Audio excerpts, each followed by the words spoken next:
बच्चों हम लोग लास्ट क्लास में करंट इलेक्ट्रिसिटी में conversion of galvanometer into ammeter and conversion of galvanometer into volt meter पढ़ रहे थे, जिसमें हमने कहा था कुछ न्यूमेरिकल और करेंगे। तो सवाल लिखिए, क्वेश्चन लिखिए, लिखें in A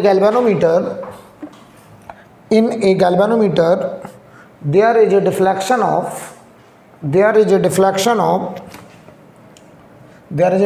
of 10 division per milliampere. There is a deflection of 10 division per milliampere. 10 division per milliampere. आगे लिखें, फुल स्टॉप वाला लिखिए, the internal resistance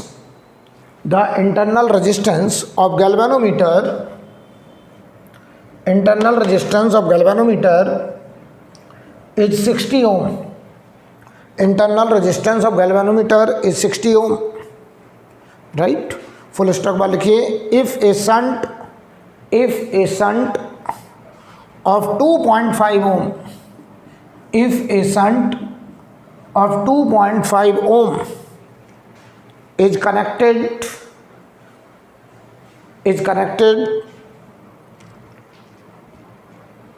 to galvanometer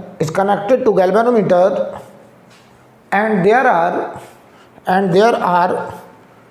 50 division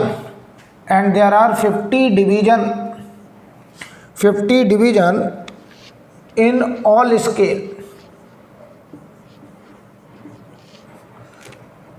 scale of galvanometer,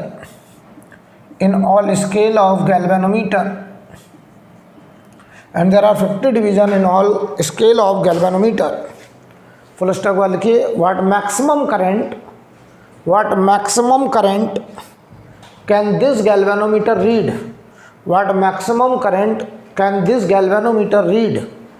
तो हमसे कह रहे हैं कि शंटिंग करने के बाद उस गैल्वेनोमीटर से मैक्सिमम करंट हम कितनी रीड कर सकते हैं, राइट? या ऐसे बोले फुल डिफ्लेक्शन करंट बतानी है शंट करने के बाद, शंटिंग के पहले नहीं। शंटिंग के पहले जो फुल स्केल डिफ्लेक्शन करंट होती है वो IG होती है, लेकिन शंट करने के बाद जो मैक्सिमम करंट वो रीड कर सकता है वो उसका नाम है I। तो इसको हम full scale deflection current after shunting भी कह सकते हैं, राइट? तो कई बार सवाल की लैंग्वेज ऐसे भी मिलेगी, इसे हम full scale deflection current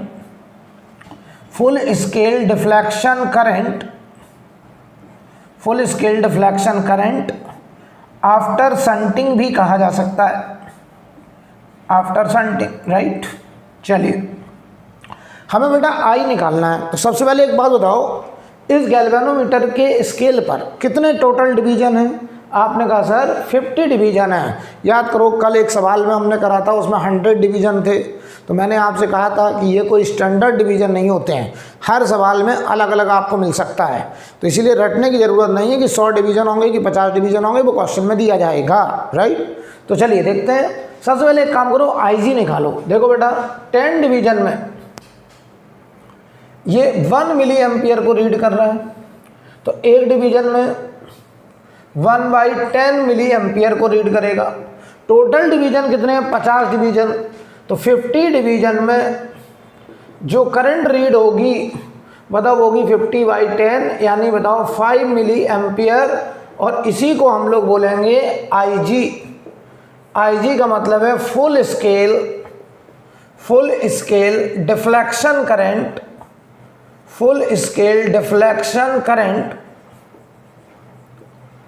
of ordinary galvanometer, full scale deflection current of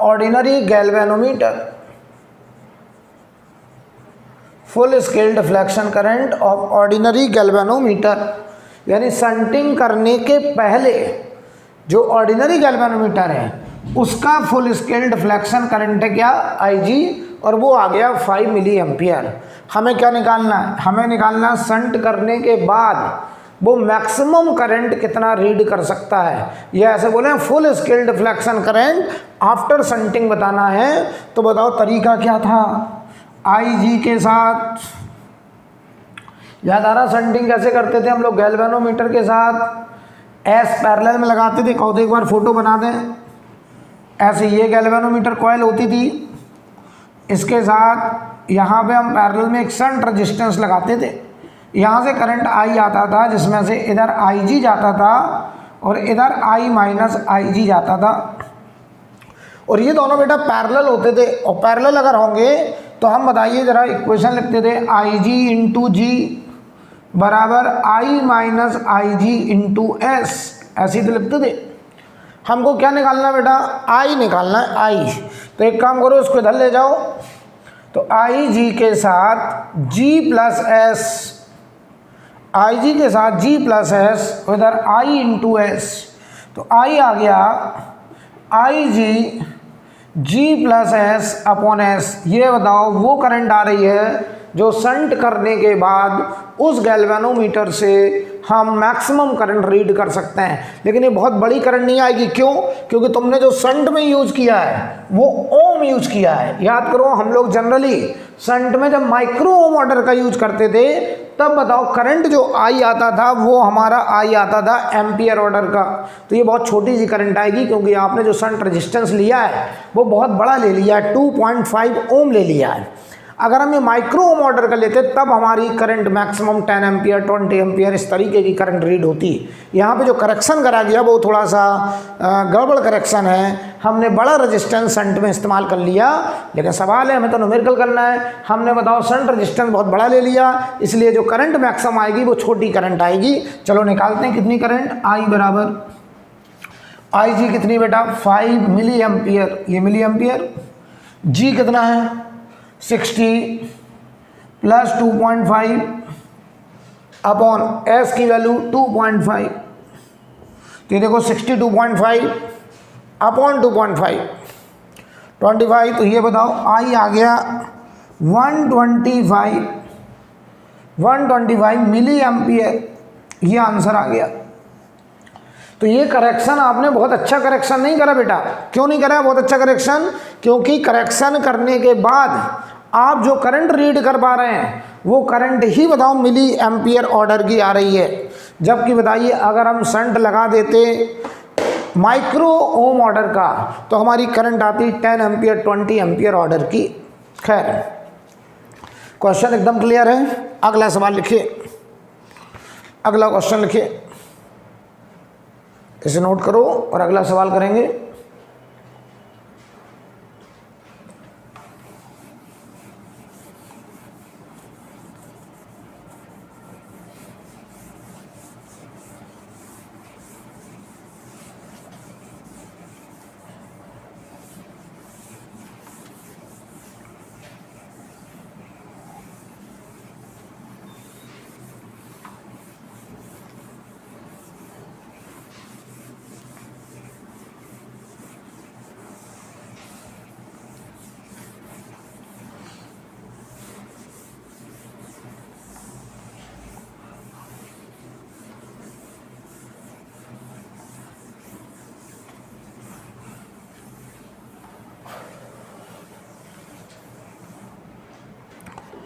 अगला सवाल लिखिए, क्वेश्चन लिखिए, a moving coil galvanometer, question लिखें, a moving coil galvanometer when shunted with a resistance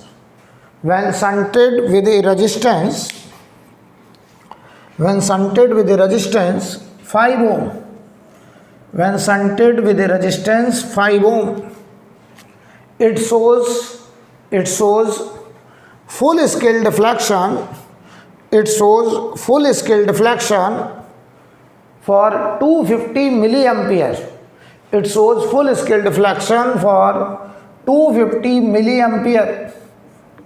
हम आपसे कुछ पूछेंगे, जवाब देना। ये कौन सी करंट है, आई जी है कि आई है, आई जी है कि आई है? फिर से सवाल पढ़ो। A moving coil galvanometer when shunted with a resistance of 5 ohm, shunt करने के बाद it shows full scale deflection for a current of 250 milliampere. बताओ शंट करने के बाद पूरा स्केल डिफ्लेक्शन इस पर हो रहा है, तो बताओ ये आई जी की आई, ये आई है, आई जी नहीं है। आई जी कब होता था? जब ऑर्डिनरी गैल्वेनोमीटर, जब हम उसमें शंटिंग ना करें तब फुल स्केल डिफ्लेक्शन जिस करंट के लिए होता है उस करंट को हम लोग आई जी बोलते थे। ये आई हो गया, ये आई हो गया बेटा। आगे लिखिए, एंड आगे लिखें and when A resistance of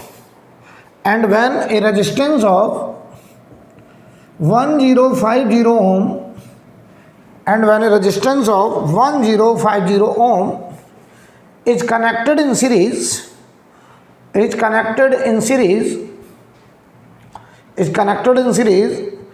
gave a full scale deflection.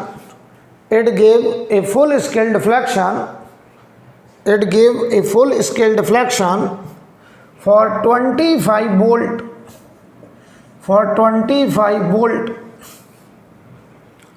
Right? Find resistance of galvanometer. Find resistance of galvanometer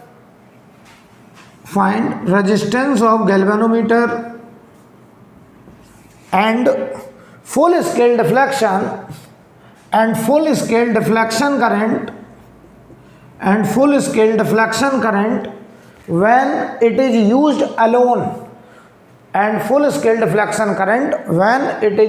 alone, मतलब हम उस गैल्वेनोमीटर में कोई करेक्शन ना करें तब कह रहे हैं कि फुल स्केल डिफ्लेक्शन करंट कितनी होगी, मतलब IG निकालना है। ये IG बताओ फुल स्केल डिफ्लेक्शन करंट होती कब, जब हम उसमें कोई करेक्शन ना करें। G क्या है, गैल्वेनोमीटर कॉइल का अपना internal resistance. I think clear. तो देखो बेटा ये सवाल हमने शंटिंग करी, तो ये केस है गैल्वेनोमीटर का कन्वर्जन, गैल्वेनोमीटर से हमने अमीटर बनाया है, गैल्वेनोमीटर से अमीटर बनाया, और यहाँ देखो हमने गैल्वेनोमीटर से वोल्ट मीटर बनाया है, यहाँ हमने गैल्वेनोमीटर से वोल्ट मीटर बनाया। राइट, हमने दो करेक्शन करे और हमें G और IG निकालने। तो चलिए करते हैं। यहाँ देखो शंट करने के बाद I पता है हमें, तो यहाँ बताओ IG इंटू G बराबर I minus IG into S। तो यहाँ से जरा बताओ IG की वैल्यू, या IG के साथ G प्लस S बराबर IS। तो IG की वैल्यू बताओ यहाँ से आएगी IS upon G plus S। देख लो, इसे नाम दे दो इक्वेशन नंबर 1, और ये सब वैल्यूज हमें पता है। G अननोन होगा। यहाँ आ जाओ, जब ये वोल्ट मीटर बनाते थे तो V बराबर IG G प्लस R। तो यहाँ से बताओ IG की value V upon G plus R, second equation. तो इक्वेशन 1 और 2 में जो IG है वो तो सेम ही है, full scale deflection current of ordinary galvanometer when there is no correction. तो बताओ भाई इक्वेशन 1 और 2 से I into S G plus S V upon G plus R। चलो वैल्यू रख रहा हूँ मैं। I की वैल्यू देखो 250 मिली एम्पियर 10 की पावर माइनस 3, S की वैल्यू 5 ओम, G हमको निकालना है, S है 5 ओम, और V बताइए 25 वोल्ट, और G हमको निकालना है, और ये है 1050। देख लो भाई, ठीक है। अब इसको जरा आप क्रॉस मल्टीप्लाई करें, आसान कैलकुलेशन है, आप इससे से काट दीजिए। 5 से ये 25, 5, ये बताओ कितना आएगा, इसे कैलकुलेट करिए जरा आप। 250 है ये, और 10 की पावर माइनस 3 1000, तो 1/4।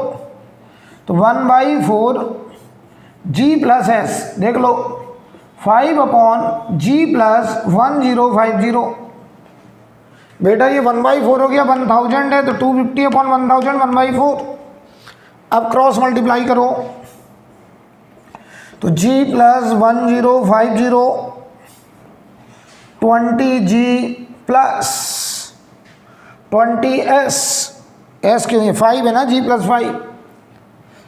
5, तो ये बताओ 20, देख लो भाई 20G प्लस 100, देख लो इधर लाओ, तो ये 950, ये 19G, तो G बराबर आ गया 50 ओम, यानी गैल्वेनोमीटर कॉइल का रेजिस्टेंस आ गया 50 ओम। और इस जी की वैल्यू आप यहाँ रख दो चाहे यहाँ रख दो, कहीं भी रख दो। आई जी देखो जरा, वी हमारा 25, जी हमारा भी अभी आया 50 और आर हमारा 1050। तो ये देखो 25/1100, ठीक है ना। तो ये बताओ 1/44 ampere is the full scale deflection current of ordinary galvanometer. ये full scale deflection current, full scale deflection current when it is used alone, when it is used alone, जब हमने इसमें कोई करेक्शन नहीं करा उस समय फुल स्केल डिफ्लेक्शन करंट आया 1/44 एम्पियर। तुमको सर ये तो मिली एम्पियर में आता था, इस बार बड़ा क्यों आ गया? क्योंकि तुमने जो शंट लगाया है वो बड़ा रेजिस्टेंस लगाया। जब तुम ये लगाते थे माइक्रो ओम तब ये आता था मिली एम्पियर जैसा, या ओम लगाया तो ये एम्पियर जैसा आ रहा है, इसलिए ऐसा है, राइट। I think clear. तो इस सवाल में देखो उन्होंने उसी गैल्वेनोमीटर को अमीटर में भी कन्वर्ट करा और उसी गैल्वेनोमीटर को वोल्ट मीटर में भी कन्वर्ट करा। नोट करिए, फिर अगला सवाल करते हैं।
अगला सवाल देखिए,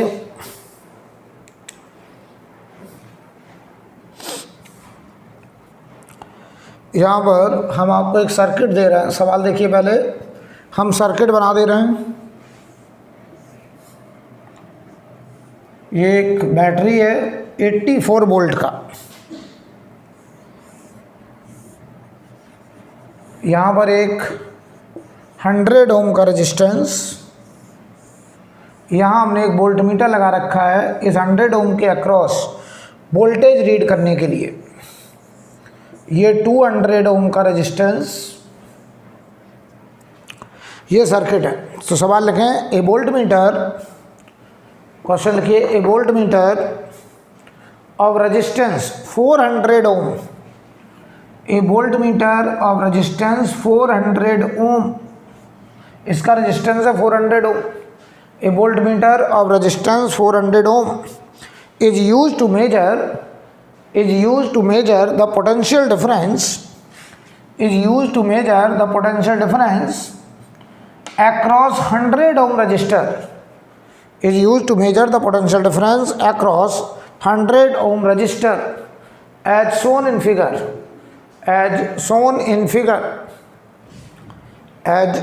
figure। पहला पार्ट लिखिए, what will be reading of voltmeter, what will be reading of voltmeter. हमें इस वोल्टमीटर की रीडिंग बतानी कि ये वोल्टमीटर इन दो पॉइंट के बीच या 100 ओम के अक्रॉस कितना वोल्टेज रीड करेगा। What will be reading of voltmeter. Second part, calculate potential difference across 100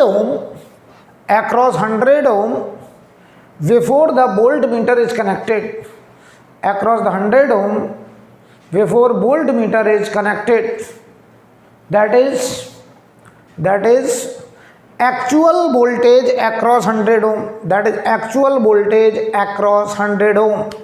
कह रहा अगर ये वोल्ट मीटर कनेक्ट ना हो तब वास्तव में यहाँ का क्या वोल्टेज था। वोल्ट मीटर जो रीड कर रहा है वो एक्चुअल से कम रीड करता है, तो कह रहे एक्चुअल वोल्टेज यहाँ क्या रहा होगा, यानी हम जब इसे करंट ना करें तो वास्तव में यहाँ क्या वोल्टेज होगा वो बताना है। यहाँ पर इसी को और ऐसे भी बोल सकते हैं, और reading of ideal voltmeter, और reading of ideal voltmeter एक ही बात है। जो सेकंड क्वेश्चन है, हम यहाँ वोल्ट मीटर ना लगाएं तो यहाँ का वोल्टेज एक्चुअल, और वो actual voltage ideal volt meter read करता है। तो देखो भाई हम करने जा रहे हैं, ध्यान से देखना। हमारा जो वोल्ट मीटर है, बताओ वोल्ट मीटर के अंदर क्या होता है।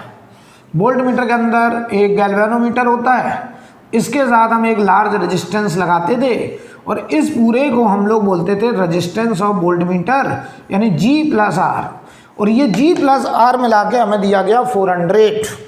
तो ये देखो जो 400 ओम दिया है, ये वास्तव में गैल्वेनोमीटर कॉइल प्लस ये R जो हम लोग करेक्शन करते थे, जो हम लोग सीरीज में एक लार्ज रेजिस्टेंस लगाते थे, उसको मिलाकर के 400 वोल्ट है। Right, I think clear.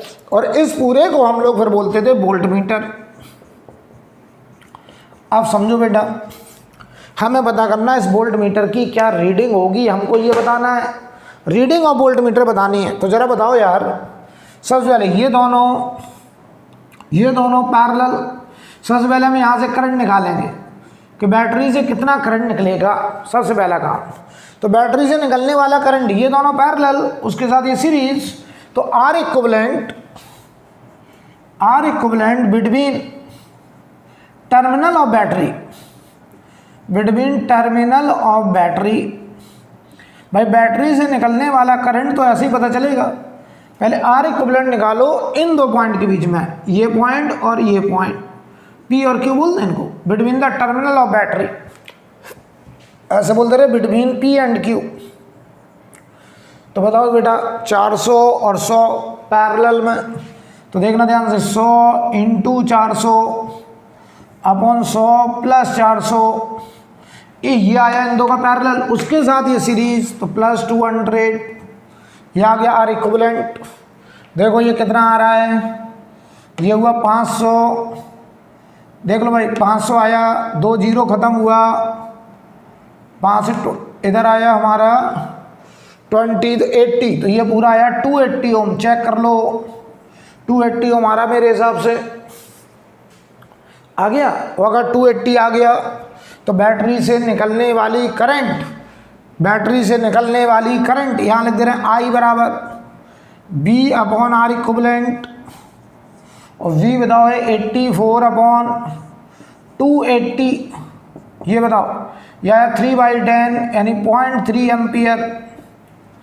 तो देख लो ये करंट आ गई 0.3 एम्पियर, यहाँ तक करंट आई 0.3 एम्पियर।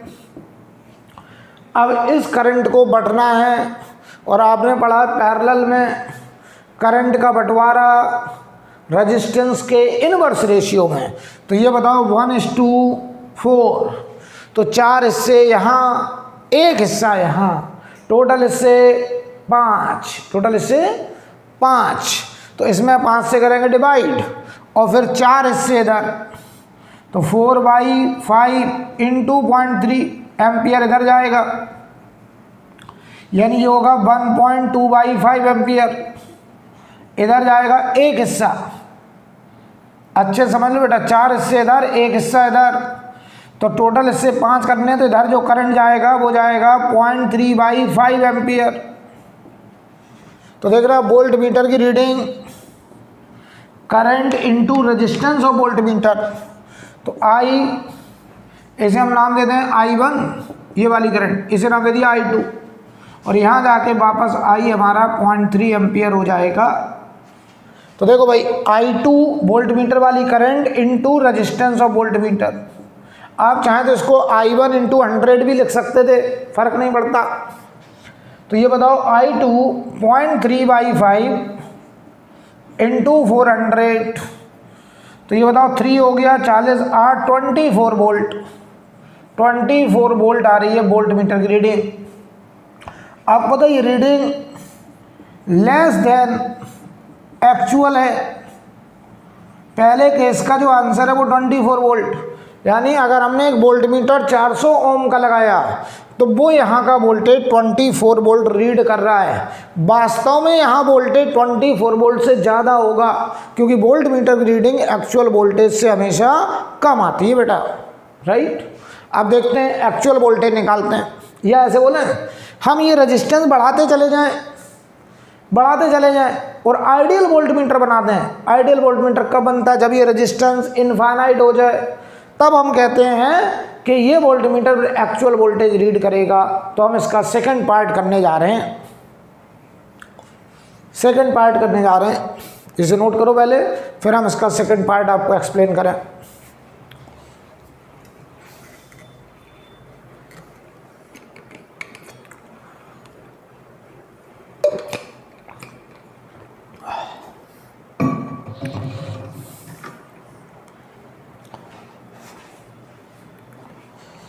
अब देखिए जरा, इसी का सेकंड पार्ट अब मैं आपको समझाने जा रहा हूँ।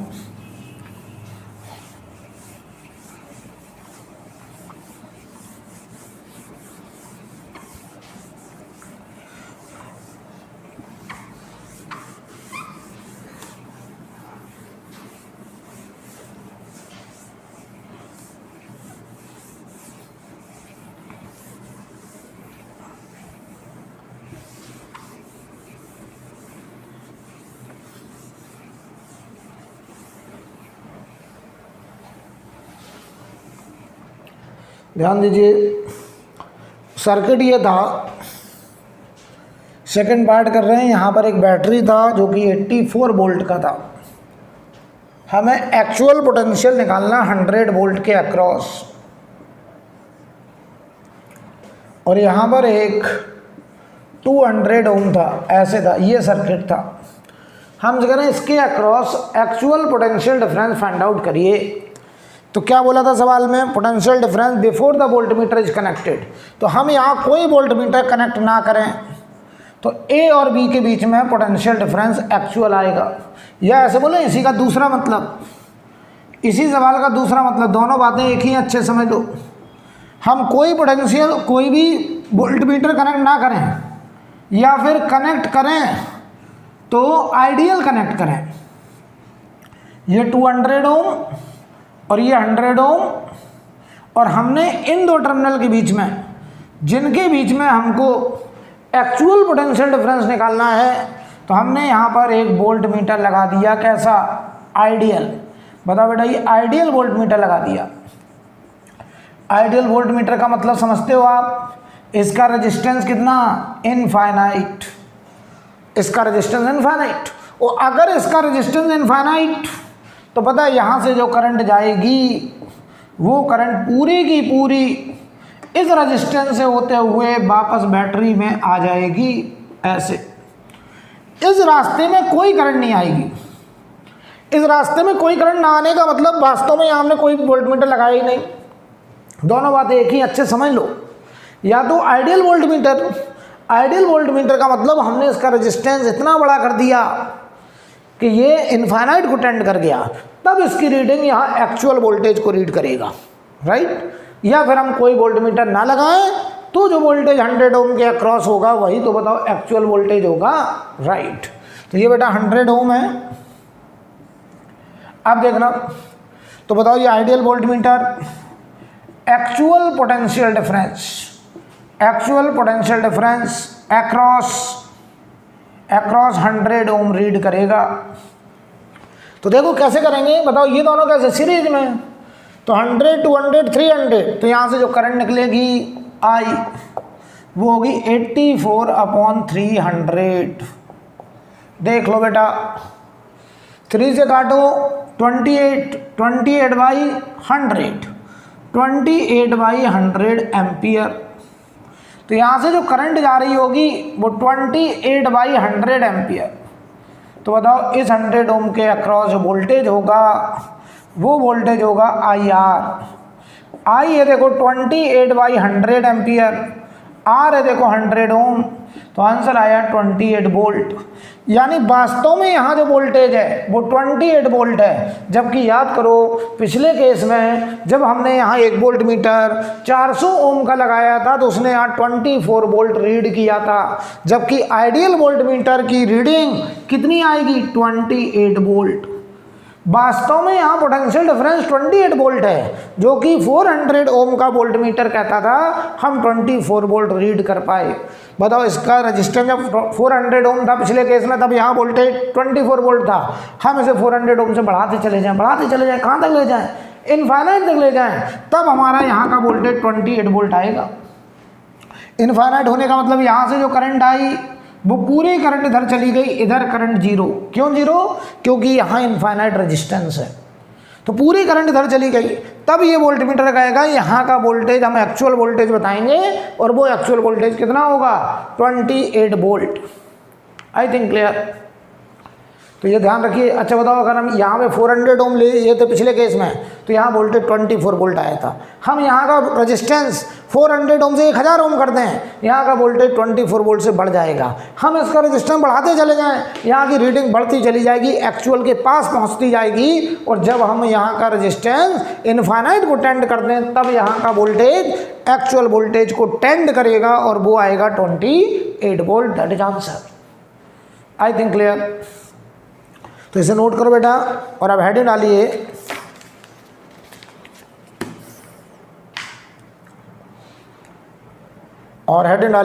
मीटर ब्रिज और स्लाइड वायर ब्रिज।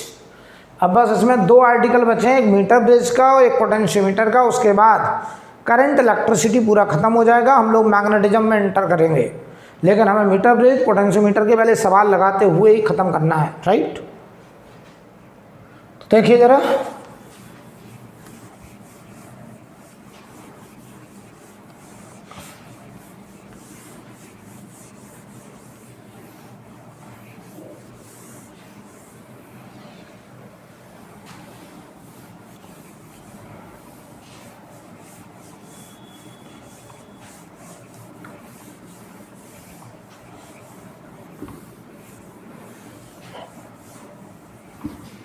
हम लोग मीटर ब्रिज पोटेंशियोमीटर ख़त्म करके उसके न्यूमेरिकल लगा के एक क्लास ले लेंगे जिसमें करंट इलेक्ट्रिसिटी के कुछ क्वेश्चन, फिर हम लोग मैग्नेटिज्म में एंटर करेंगे, ठीक है। कोई हड़बड़ी नहीं, आराम से सीखते हुए चलना अपन को। हेडिंग डालिए मीटर ब्रिज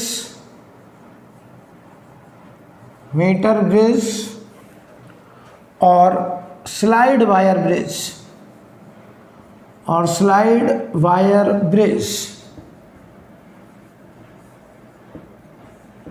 मीटर ब्रिज बोलते हैं उसको, या स्लाइड वायर ब्रिज बोलते हैं, ठीक है। तो पहले तो हम आपको कुछ बात ये समझाते हैं। एक, आप लोग अगर स्कूल गए हैं और आपने अगर कोई एक्सपेरिमेंट करा है, अगर आप 12th में, तो मेरे ख्याल से स्कूल गए नहीं होंगे अभी इस बार। एक रेजिस्टेंस बॉक्स होता है, आप वहाँ लैब में एक्सपेरिमेंट करेंगे तो वहाँ पर आपको देखने को मिलेगा रेजिस्टेंस बॉक्स। पहले रेजिस्टेंस बॉक्स समझ लो कैसा होता है, इसका क्या मतलब है, ठीक है।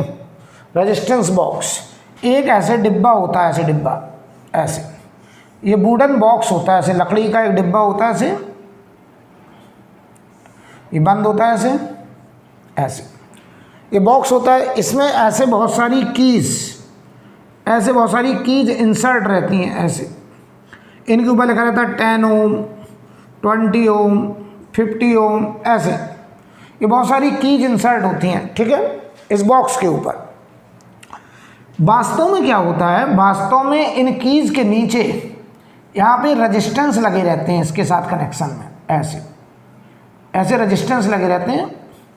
ये जो कीज होती हैं, ये जो कीज हैं, ये वास्तव में मेटल का होता है। कैसा? मेटल का। बहुत अच्छे समझना, हम आपको समझाएं, अब हम इसको अलग से समझाएं जरा होता क्या है, तो आपको एक एक बात क्लियर हो जाए, फिर हम लोग मीटर ब्रिज में एंट्री करेंगे। तो ऐसे जो की लगी हैं, ऐसे इसके साथ यहाँ नीचे एक रजिस्टर, मान लो यहाँ 5 ओम लगा है, तो ये 5 ओम का रजिस्टेंस नीचे लगा है। ये की के ऊपर लगा 10 ओम, तो ये वास्तव में यहाँ 10 ओम का एक रजिस्टेंस नीचे लगा है, ठीक। ध्यान से देखना, यहाँ मान लो एक की है, यहाँ लगा 50 ओम, तो यहाँ पे नीचे एक रेजिस्टेंस 50 ओम लगा है। ध्यान से देखना, होता क्या है कि जब यहाँ से कोई करंट जा रहा है, और अभी ये की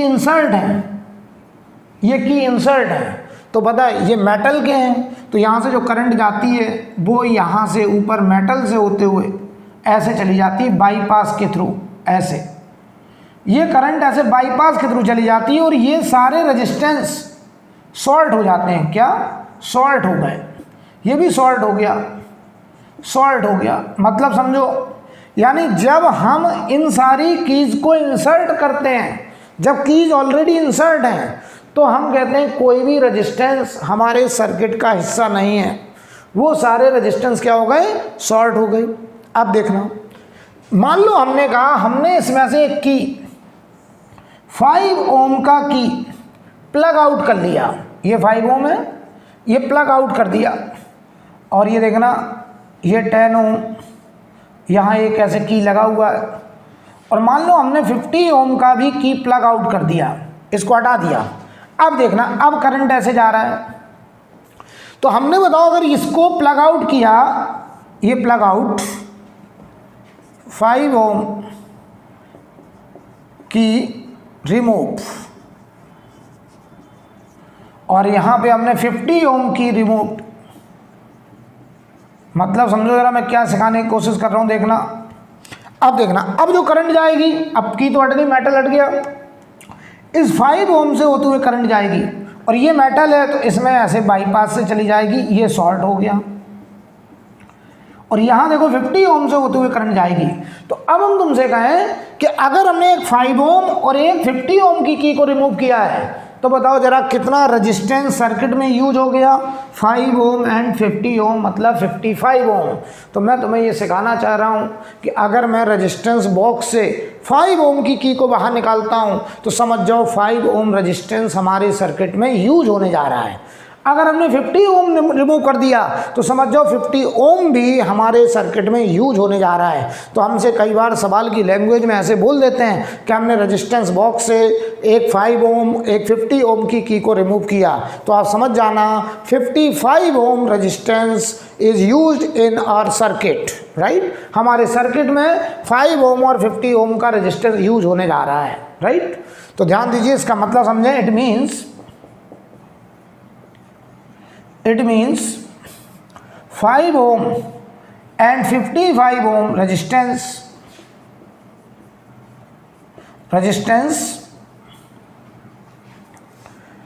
is used in circuit। बहुत अच्छे समझ लीजिए। और अगर हम सारी की इंसर्ट रखेंगे, ये सारी की इसमें फंसी रहेंगी, तो हम कहेंगे ये मेटल है, और अगर ये मेटल है तो इसके नीचे जो रेजिस्टेंस लगे हैं वो रेजिस्टेंस शॉर्ट हो जाएंगे, क्योंकि जो करंट आएगी वो इस मेटल से होते हुए कंडक्टर से होती है। मेटल कंडक्टर होता है, और कंडक्टर होता तो ये एक वायर के जैसा बिहेव कर रहा है, और वायर के जैसा अगर बिहेव करेगा तो ये सारे रेजिस्टेंस शॉर्ट हो गए, और हम कहेंगे कोई भी रेजिस्टेंस हमारे सर्किट का हिस्सा नहीं है। तो देखो ध्यान से कि हम रेजिस्टेंस बॉक्स से जितने ओम का की बाहर निकालेंगे, समझ जाओ उतना ही रेजिस्टेंस हमारे सर्किट में इस्तेमाल हो रहा है, राइट। नोट करिए, फिर हम आगे अब आपको समझाएं। या आप स्कूल में देखेंगे रेजिस्टेंस बॉक्स,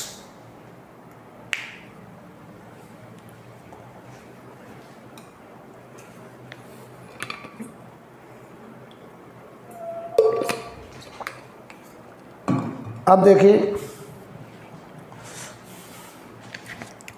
हटा दे मेटल। अब देखिए,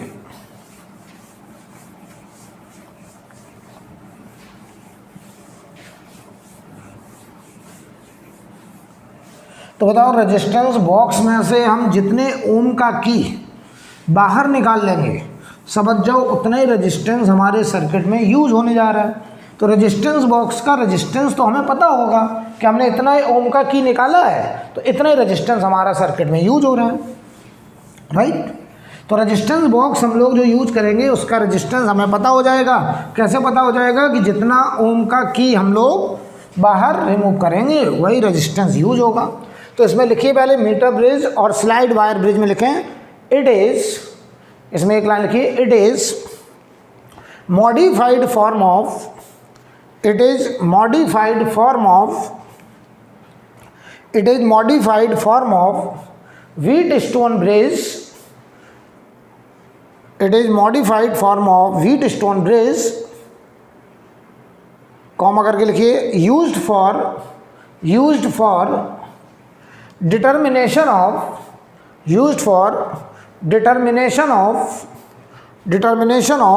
unknown resistance, used for determination of unknown resistance, used for determination of unknown resistance, full stop वाला लिखिए, it work on the principle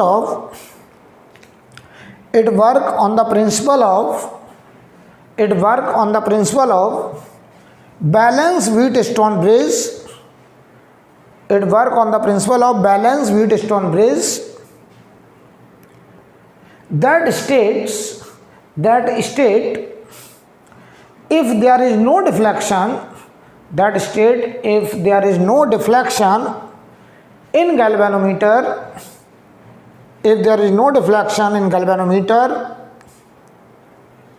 bridge is called balance,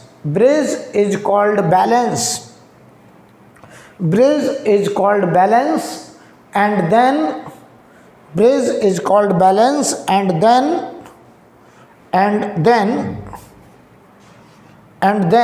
अब देखिए जरा डायग्राम बनाऊंगा मैं, समझिए जरा अच्छे से। देखिए भाई होता क्या है, जो मीटर ब्रिज है उसमें एक 1 मीटर का वायर होता है, नाम ही इसका देखो क्या रखा गया, मीटर ब्रिज। तो ये जो वायर होता है ये कितना होता है, 1 मीटर का होता है, ठीक। इसके ऊपर, इसके यहाँ पर एक स्केल लगा रहता है, 1 मीटर का वायर होता है और इसके ऊपर एक स्केल लगा रहता है। यहाँ पे ध्यान से देखिएगा, यहाँ पे एक स्केल लगा रहता है, यहाँ पर ऐसे नंबरिंग होती है, उसमें 100 सेंटीमीटर का नंबरिंग रहता है। आप स्कूल में जब एक्सपेरिमेंट करेंगे तब आपको बात ज़्यादा दिखाई देगी, लेकिन मैं पूरी कोशिश करूँगा कि अगर आपने थोड़ा भी कहीं देखा है तो आप समझ जाएं, ऐसे, ठीक। ऐसे एक 1 मीटर का स्केल होता है और ये वायर 1 मीटर का होता है, ठीक। ध्यान से देखिएगा, तो ये हमारा वायर 1 मीटर का है। यहाँ से एक मेटेलिक स्ट्रिप, ऐसे, ये मेटेलिक स्ट्रिप ऐसे, एक मेटेलिक स्ट्रिप यहाँ ऐसे होता है, अभी समझाते हैं हम आपको, और एक मेटेलिक स्ट्रिप यहाँ पर ऐसे होता है। ये मेटल्स के होते हैं मेटेलिक स्ट्रिप, ठीक है। यहाँ 2 गैप होते हैं, इसे बोलते हैं हम लोग लेफ्ट गैप और इसे बोलते हैं राइट गैप। ये 2 गैप हैं, एक गैप यहाँ है ये वाला, एक गैप यहाँ है, ठीक, अच्छे समझना।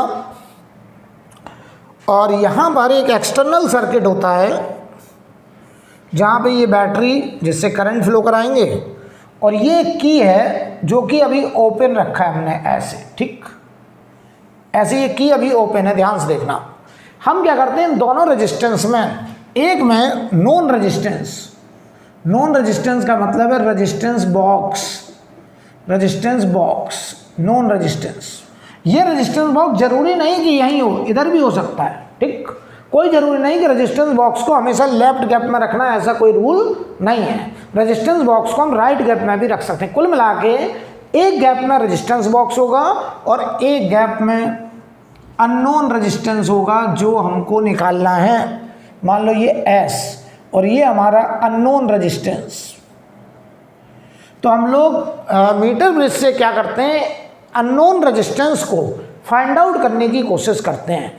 तो बताओ जो लेफ्ट गैप है उसमें हमने ये नोन हो गया, ये नोन कैसे हो गया, क्योंकि हम इसमें से कीज को प्लग आउट करेंगे तो जितना रेजिस्टेंस हटाएंगे वही रेजिस्टेंस यूज हो जाएगा, राइट। तो देखो एक तरफ ये कोई रूल नहीं कि रेजिस्टेंस बॉक्स यहाँ कभी इधर भी लगेगा किसी सवाल में, कभी यहाँ अननोन रेजिस्टेंस आएगा। तो कुल मिलाकर के 2 गैप होंगे, लेफ्ट गैप राइट गैप, एक में नॉन रेजिस्टेंस बॉक्स और एक में अननोन रेजिस्टेंस। और ये जो वायर है यहाँ से यहाँ तक ये जो वायर है 1 मीटर का वायर है, कितना लेंथ है 1 मीटर 100 सेंटीमीटर, ये स्केल लगी है पूरी 100 सेंटीमीटर की।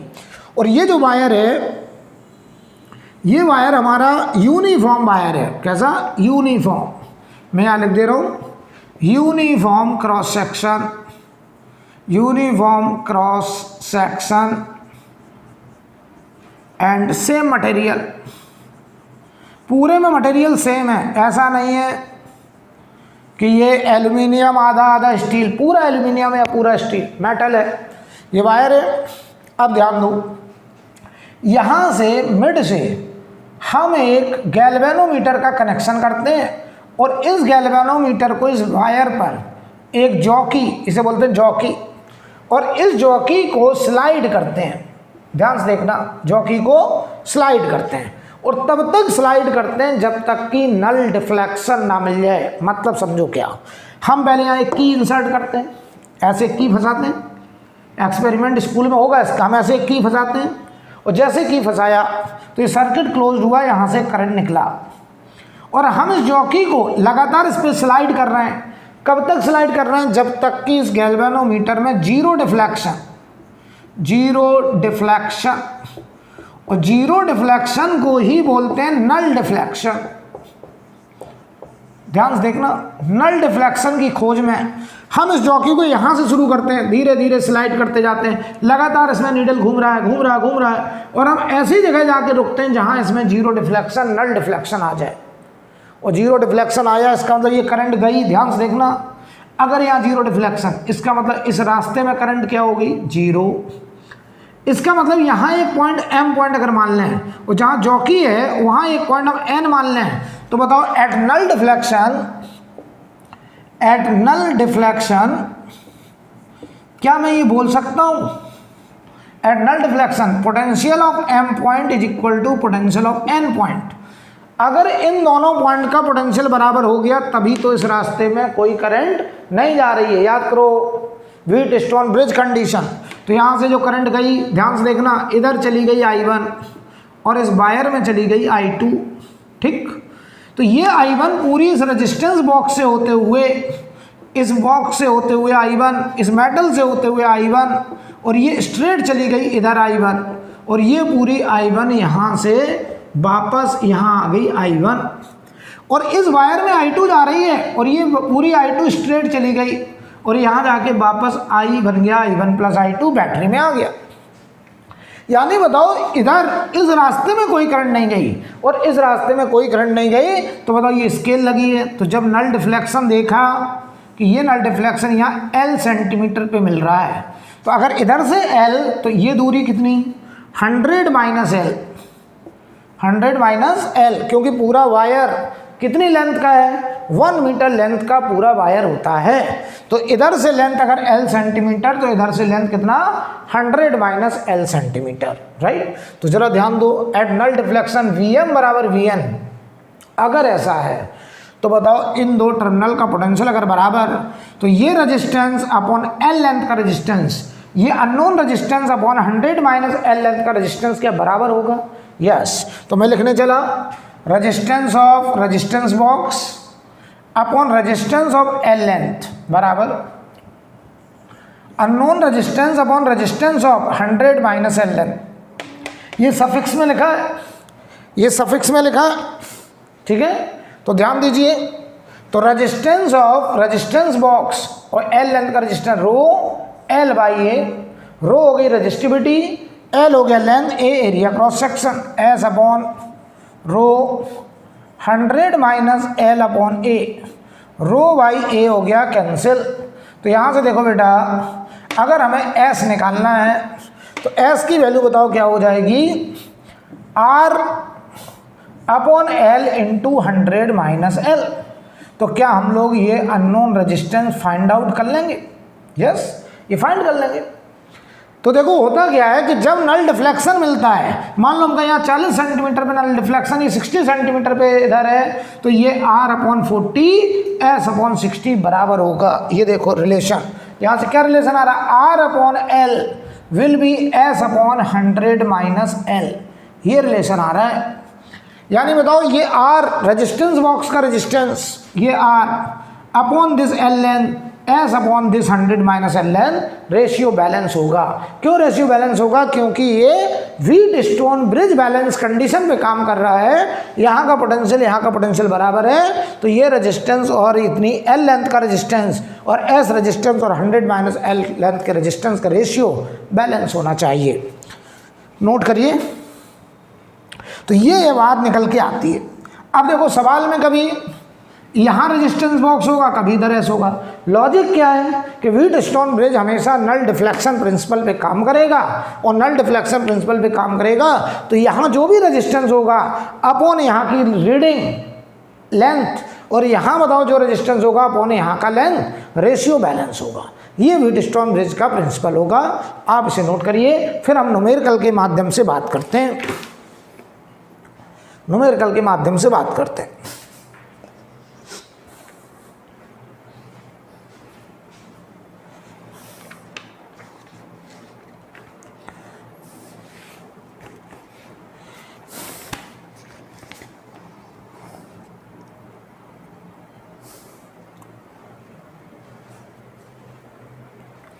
इसे नोट कर लीजिए।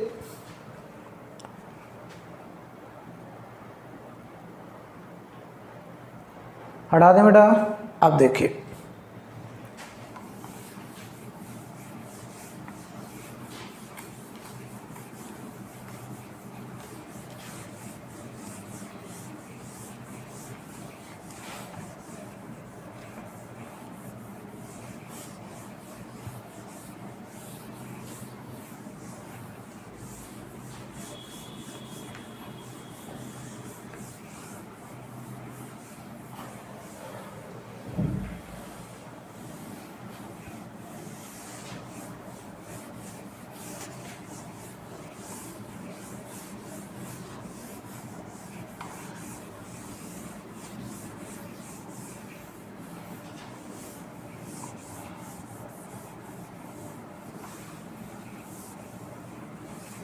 अब देखिए एक सवाल करते हैं। अभी क्वेश्चन की मैं लैंग्वेज लिखवा दूंगा, लेकिन मैं फ़ोटो पहले बना दे रहा हूँ। यहाँ पर एक अननोन रेजिस्टेंस है, मैंने बोला भी था अननोन रेजिस्टेंस हम इधर भी लगा सकते हैं, और यहाँ पर एक नॉन रेजिस्टेंस है 6 ओम, तो इसी को आप समझ लीजिए रेजिस्टेंस बॉक्स। ये रेजिस्टेंस बॉक्स का नॉन रेजिस्टेंस, ये वायर है 1 मीटर का या 100 सेंटीमीटर का, और यहाँ पर एक 6 वोल्ट की बैटरी है। बहुत ही आसान सवाल लेंगे पहले, इसमें आसान सवाल ही होता है। ये गैल्वेनोमीटर है और ये हम जॉकी को स्लाइड कर रहे हैं, और तब तक स्लाइड किया जब तक हमको नल डिफ्लेक्शन ना मिल जाए। ये नल डिफ्लेक्शन हमको मिला, तो हम देख रहे हैं कि ये जो नल डिफ्लेक्शन मिला, ये रीडिंग 40 सेंटीमीटर है और इधर रीडिंग है 60 सेंटीमीटर, राइट। अच्छा ये ध्यान देना, यहाँ से लेके यहाँ तक ये जो वायर है ये पूरा यूनिफॉर्म वायर है, यूनिफॉर्म वायर, सेम मटेरियल का और सेम क्रॉस सेक्शन का यूनिफॉर्म वायर, ठीक है। चलिए सवाल लिखिए in the given circuit, question लिखिए in the given circuit a metre bridge is shown in balanced state. A meter bridge is shown in balanced state. ये बैलेंस स्टेट है क्योंकि नल डिफ्लेक्शन हमने दिखाया है, राइट। In balance state the meter bridge, full stop वाले के, the meter bridge wire has a resistance of 1 ohm per centimeter. The meter bridge wire has a resistance of 1 ohm per centimeter. 1 ohm per centimeter. Calculate value of unknown resistance X. Calculate value of unknown resistance X and current drawn from the battery, and current drawn from the battery. तो देखिए एक तो हमें ये x निकालना है और एक हमें बताना है बैटरी से कितनी करंट निकली होगी। ये दो बातें हमसे पूछी गई हैं, राइट। तो चलिए करते हैं सवाल को। जरा बताइए सबसे पहले तो अगर ये नल डिफ्लेक्शन है तो यहाँ पे अगर हम पॉइंट M मान लें और ये जो जॉकी यहाँ पे है इस पॉइंट को अगर J मान लें, चलो तो बताओ in null deflection condition, in null deflection condition, in null deflection condition, in null deflection condition आप कहोगे Vm will be equal to Vj, M और J का पोटेंशियल बराबर। इसका मतलब x upon 40 centimeter will be equal to 6 upon 60। यही तो सिखाया था अभी यही तो सीखा। ये रेजिस्टेंस अपॉन दिस लेंथ, ये रेजिस्टेंस अपॉन दिस लेंथ बराबर 0 से 0 1, x आ गया आपका 4 ओम, x आ गया बताओ कितना 4 ओम। अब हमें निकालना बैटरी से करंट कितनी जाएगी। तो बताओ बैटरी की करंट क्या होगी, बैटरी का EMF अपॉन R इक्विवेलेंट। तो हम इन दो पॉइंट के बीच में पहले R इक्विवेलेंट निकालें। तो बताओ ये जो वायर है, ये वायर 1 ओम पर सेंटीमीटर, कितना 1 ओम पर सेंटीमीटर ये दिया गया रेजिस्टेंस ग्रेडियंट कि हर 1 सेंटीमीटर का 1 ओम रेजिस्टेंस है। तो बताओ बेटा ये 40 सेंटीमीटर का 40 ओम हो जाएगा, 60 सेंटीमीटर का 60 ओम हो जाएगा।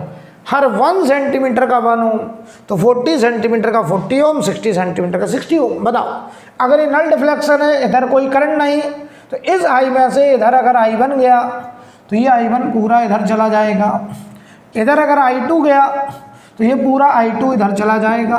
तो ये दोनों सीरीज, ये दोनों सीरीज, उसके बाद पैरेलल, और ये X अभी अभी बताओ 4 ओम आया है। तो देखो मैं R इक्विवेलेंट निकाल रहा हूँ पहले between the terminal of battery, between terminal of battery, between terminal of battery अगर R इक्विवेलेंट निकालें तो देखो ऊपर 4 और 6 10 और नीचे देखो 40 60 100 और 10 और 100 पैरेलल में, तो 10 इंटू 100 अपॉन 10 प्लस 100। तो ये देखो 110 हुआ, तो 100 अपॉन 11 ओम ये R इक्विवेलेंट। तो बताओ करंट जो I होगा, I वो होगा 6 वोल्ट अपॉन 100 अपॉन 11 ओम। तो ये बताइए जरा 66 बाई 100 0.66 एम्पियर, ये होगा करंट 0.66 एम्पियर, राइट। अगला सवाल लिखिए।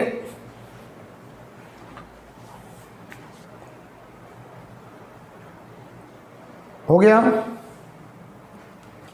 अगला क्वेश्चन देखिए।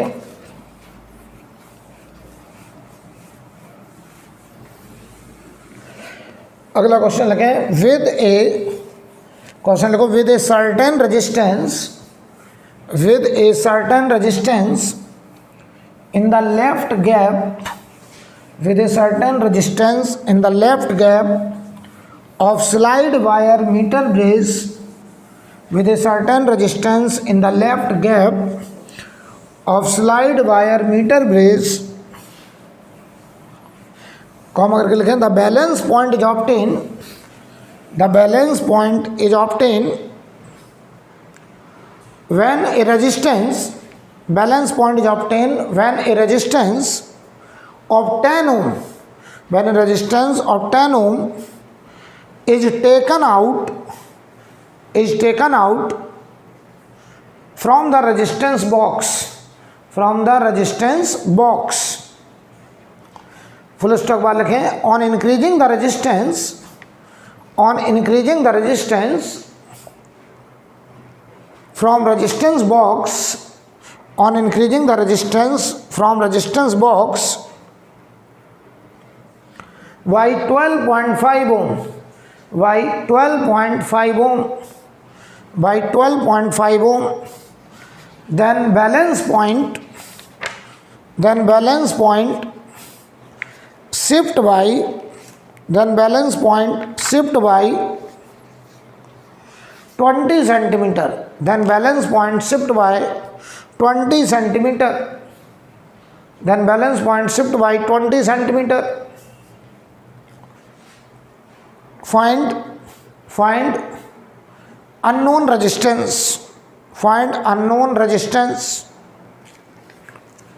सवाल पढ़ लो पहले, कह रहे with a certain resistance in the left gap, इधर लेफ्ट गैप इधर राइट गैप, तो मान लो यार लेफ्ट गैप में अननोन रेजिस्टेंस x है और इधर तुमने बताओ रेजिस्टेंस बॉक्स से कितना रेजिस्टेंस बाहर निकाला 10 ओम, तो इधर 10 ओम है, तो बताओ यहाँ नल डिफ्लेक्शन मान लो L लेंथ पे मिल रहा है, तो यहाँ 100 माइनस L होगा, ये बराबर होगा पहली इक्वेशन।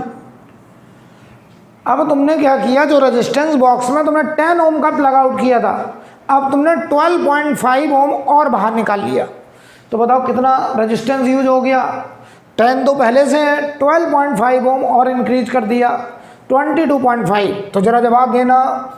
यहाँ हो गया 22.5, इधर है x। मैं बस तुमसे ये पूछना चाह रहा हूँ, बताओ अगर ये रेजिस्टेंस बढ़ गया तो यहाँ की नीचे की लेंथ भी बढ़ेगी, क्योंकि ये रेशियो बैलेंस होना है, बराबर होना है, तो जिस साइड का रेजिस्टेंस बढ़ेगा उसी साइड की नीचे की लेंथ भी बढ़नी चाहिए, तो ये लेंथ हमारी बढ़ेगी। बताओ यहाँ लेंथ पहले 100 माइनस L था, अब कह रहे हैं कि नल डिफ्लेक्शन 20 सेंटीमीटर खिसका, तो बहुत अच्छे समझ लो नल डिफ्लेक्शन किधर खिसकेगा, अगर ये तुमने बढ़ाया तो ये नीचे रीडिंग बढ़ेगी और ये नीचे रीडिंग बढ़ेगी, तो नल डिफ्लेक्शन लेफ्ट खिसकेगा। देखो क्या है, यहाँ पर एक x है और यहाँ रेजिस्टेंस बॉक्स है और ये नल डिफ्लेक्शन हमको L पे मिल रहा है, ये 100 माइनस L, ठीक। ध्यान से देखना, अगर हम ये बढ़ा दें, ये वाला रेजिस्टेंस बढ़ाएं, तो ये रीडिंग बढ़ेगी और ये रीडिंग तभी बढ़ेगी जब ये नल डिफ्लेक्शन लेफ्ट खिसकेगा। तो लोग ऐसे याद रखते हैं, जब राइट वाला रेजिस्टेंस बढ़ाते हैं तो राइट वाली रीडिंग बढ़ती है, तो नल डिफ्लेक्शन लेफ्ट खिसकता है। अगर ये बढ़ा दें तो ये बढ़ेगा और ये बढ़ेगा, तो नल डिफ्लेक्शन राइट खिसकेगा। तो अगर हम लेफ्ट गैप का रेजिस्टेंस बढ़ाएंगे तो लेफ्ट वाली रीडिंग बढ़ेगी और नल डिफ्लेक्शन राइट साइड चला जाएगा। क्लियर।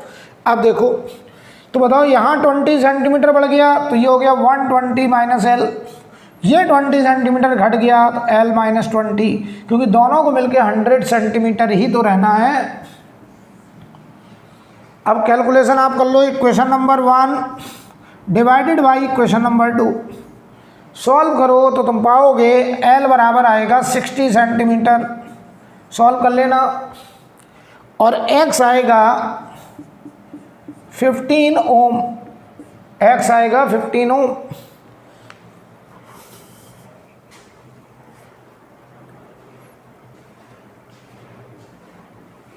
X आएगा 15 ओम।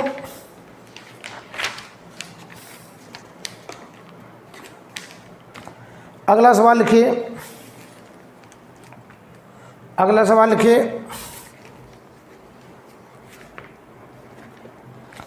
इन ए मीटर ब्रिज, अगला सवाल लिखिए, in a metre bridge, in a meter bridge the null point is found, the null point is found, in a meter bridge the null point is found at a distance of, at a distance of 40 centimeter, null point is found at a distance of 40 centimeter from the left end, from the left and, मतलब इस तरफ से। अब हम diagram भी नहीं बनाएंगे, दिमाग बनाइए फोटो कि नल पॉइंट लेफ्ट एंड से 40 सेंटीमीटर पे मिल रहा है। फुल स्टॉक वाले लिखें, if A resistance of, if A resistance of 12 ohm is connected, if a resistance of 12 ohm is connected in parallel with resistance in right gap, is connected in parallel with resistance in right gap, then null point occurs, then null point occurs at 50 centimeter, the null point occurs at 50 centimeter. Find value of resistance. Find value of resistance in left and right gap. Find value of resistance in left and right gap. आपको left और right gap में resistance की value find out करनी है, right. तो समझो जरा, यहाँ पे मान लो रेजिस्टेंस R है, यहाँ पे मान लो S है, तो नल डिफ्लेक्शन 40 पे मिल रहा है, यहाँ 40 तो यहाँ 60, क्योंकि टोटल 100 है. और ये हो गया इक्वेशन नंबर 1. अब हमने राइट वाला जो रेजिस्टेंस है S, उसमें हम लोगों ने बोला है कि एक 12 ओम पैरेलल में लगा दिया. तो बताओ इसके साथ 12 ओम पैरेलल में लगाएंगे तो देखना इधर R S के साथ 12 पैरेलल में लगाओ तो 12 इंटू S, ये S है बेटा, 12 प्लस S ये हो जाएगा. और अब नल डिफ्लेक्शन 50 पे मिल रहा है तो इधर भी 50 इधर भी 50, और ये हो गया इक्वेशन नंबर 2. देख लो भाई, तो इन दोनों इक्वेशन से बताओ ये 50 से 50 कट ही गया, तो R की वैल्यू आ गई 12S अपॉन 12 प्लस S. और इस R को मैं तो कह रहा हूं यहां रख दो, यहां रख दो. तो देखो इक्वेशन नंबर 1 में R अपॉन 2 20 से काट दिया मैंने, S अपॉन 3 देख लो, और R की वैल्यू बताओ 12S अपॉन 12 प्लस S, और इधर बचा 2 बराबर S बाई 3. S से S गया ना, यस. आप करिए क्रॉस मल्टीप्लाई, तो ये 36 ये 24 प्लस 2S, तो 12 बराबर 2S. S आ गया 6 ओम, और S को अगर 6 रख दें तो R आ गया 4 ओम. आंसर आ गए बेटा, आंसर आ गए, नोट करो जल्दी से. अब आ रहा आज की क्लास का आखिरी सवाल, एक सवाल और करेंगे बस.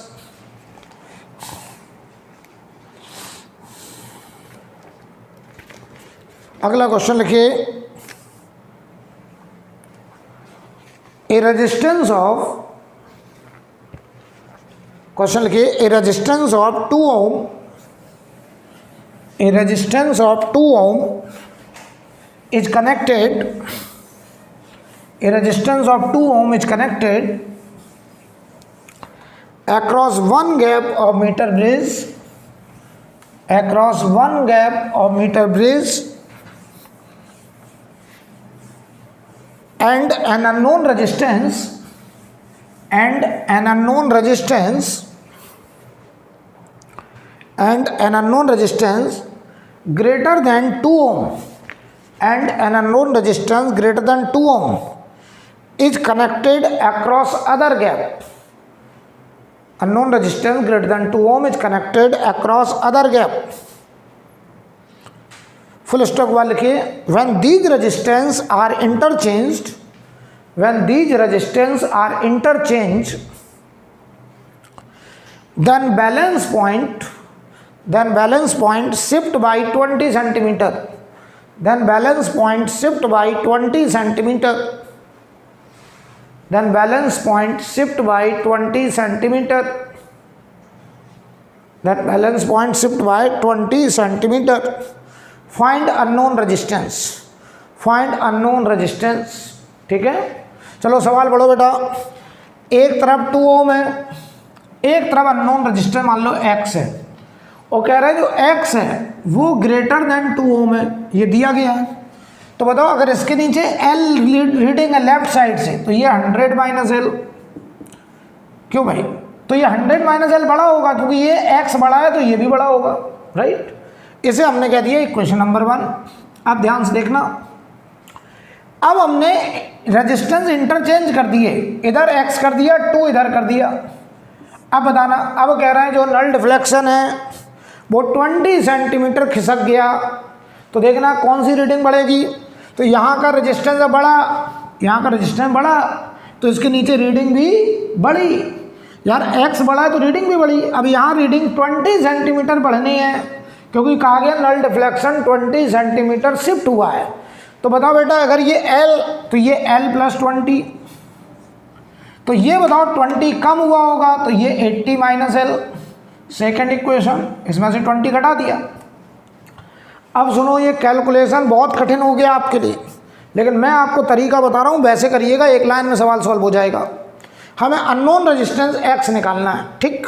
तो ये बिल्कुल सही इक्वेशन बनी, कोई गड़बड़ी नहीं है। मैं फिर से रिपीट कर रहा हूँ, एक्स बड़ा है तो ये बड़ा है। हमने x को इधर किया, 2 को इधर किया, तो कह रहे हैं नल डिफ्लेक्शन 20 सेंटीमीटर खिसक गया। तो अगर ये बताओ इधर बढ़ गया तो नीचे रीडिंग भी बढ़ेगी, तो ये l+20। लेकिन अब सॉल्व करना तो ध्यान से देखना यार। एक बात बताओ, एक तरफ 2 ओम है और एक तरफ x है। ध्यान से देखना, मैं कुछ समझाना चाह रहा हूँ, ध्यान से देखना। अगर ये रीडिंग इधर से 40 सेंटीमीटर है मान लो थोड़ी देर के लिए, ये 60 सेंटीमीटर है मान लो थोड़ी देर के लिए, एक हम ऐसे रफली, इससे इसका कोई कनेक्शन नहीं है, मैं केवल समझाने के लिए। तो यार एक बात बताओ, इनका रेशियो क्या रहा, 1/20। तो ये बताओ हमारा 3 ओम मान लो थोड़ी देर के लिए, 3 ओम, ऐसे हम रैंडम मान रहे हैं ऐसे ही। तो यार एक बात बताओ, ये 2/40 3/60 बराबर है, बिल्कुल सही। अगर हम पलट दें आपको समझाने के लिए थोड़ा भी, आप तुम खुद ही कह दोगे कि क्या होगा, खुद ही कह दोगे। अगर ये 3 ओम कर दें, ये 2 ओम कर दें, इधर x कर दिया। अब बताओ रीडिंग नल डिफ्लेक्शन, बताओ ये बढ़ गया तो इसके नीचे रीडिंग अब बढ़ी आएगी। अरे भाई ये 100 सेंटीमीटर है, अगर ये 2:3 तो ये लेंथ भी 2:3 में बटेगा। तो अगर ये 3:2 तो अब ये लेंथ 3:2 में बटेगा।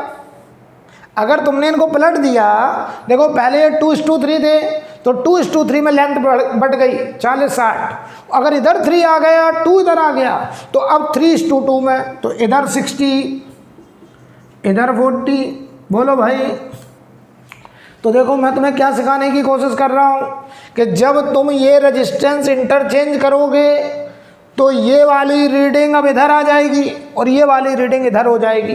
तो जब रेजिस्टेंस मीटर ब्रिज में इंटरचेंज होते हैं तो रीडिंग भी इंटरचेंज हो जाती है। यानी जो यहाँ 100 माइनस एल है वो वास्तव में l+20 है, या जो l है वो वास्तव में 80 माइनस एल है। कैलकुलेशन कितना आसान हो गया। ये टेक्निक तभी लगाना जब रेजिस्टेंस इंटरचेंज होंगे। तो जब रेजिस्टेंस इंटरचेंज होंगे तो रीडिंग भी इंटरचेंज हो जाएंगी। तो बताओ जो यहाँ L था अब वो 80 माइनस एल होगा। तो L बराबर 80 माइनस एल, तो 2L बराबर 80, L आ गया 40 सेंटीमीटर। और L को आप 40 यहाँ रख दो, तो ये 40 ये 60, तो X की वैल्यू तो रख दो जरा, ये 40 ये 60, तो ये 1/20 3x आ गया 3 ओम। लो, अरे वही डेटा आ गया, वही आ गया। मैंने तो ऐसे ही माना था, दिमाग में वही आ गया। कोई बात नहीं, कोई बात नहीं। L देखो 40 आ गया, यानी पहले इधर 40 था फिर 60 था, बाद में जब इनको पलटा तो इधर 60 इधर 40, तो नल डिफ्लेक्शन जो 40 पे था अब 60 पे मिलने लगा, 20 सेंटीमीटर खिसक गया। तो देखो 20 खिसकाया था, राइट। यानी टेक्निक क्या है कि जब भी कभी मीटर ब्रिज में रेजिस्टेंस इंटरचेंज करें, समझ जाओ रीडिंग भी इंटरचेंज हो जाएगी। नोट कर लो बेटा। अब हेडिंग डालेंगे पोटेंशियोमीटर।